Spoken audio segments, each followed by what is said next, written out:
Okay, let's talk about colons. Colons are a punctuation mark that are the two dots, and they are used for a variety of situations in written English.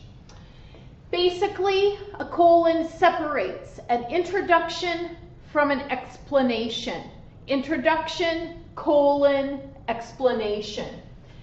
It will help you to remember that usually in your writing, you want to have an independent clause before the colon. So you can see an example right here. I need to do a few things. This is an independent clause. Colon, clean the house, run to the bank, and cook supper. If you put a colon in the middle or separating two parts of an independent clause, it is not correct. This example, I need to, colon, clean the house, run to the bank, and cook supper, might look good, but it is not. This is not an independent clause, and the colon should not be separating these two parts. This does not work. If you want to do this, you need to just take out the colon and write it like this. I need to clean the house, run to the bank, and cook supper. No colon. Okay? Also, you'll notice that it is very common in the introduction to use number, an amount, and then give the specifics of that number. Here I need to do a few things, and then I give the specifics of those few. You could also say, please remember these 4 things, and then tell the 4 things. So, common to see numbers in the introduction part. It is also common to use these phrases, the following or as follows, before the colon.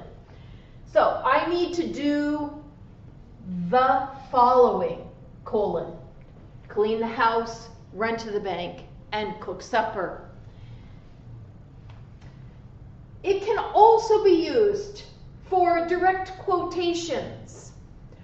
While commas are good before direct quotations, it is sometimes better or even necessary to use a colon if the introduction is longer or if the quote is a long quote. Then you would want to use a colon before the direct speech. Here in this example, I'll never forget what my mother said, colon, quotation marks, make the most of your circumstances. This is her direct quote.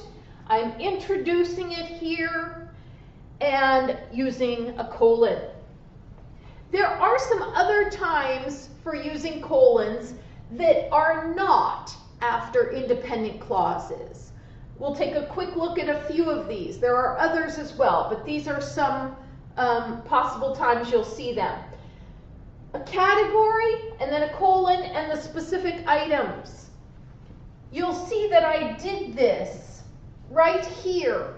This is my category, common introductions, and then my specific items that I wanted to tell you about.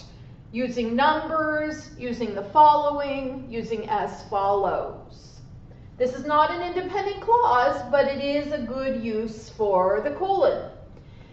You'll also very commonly see it on books between the title and the subtitle.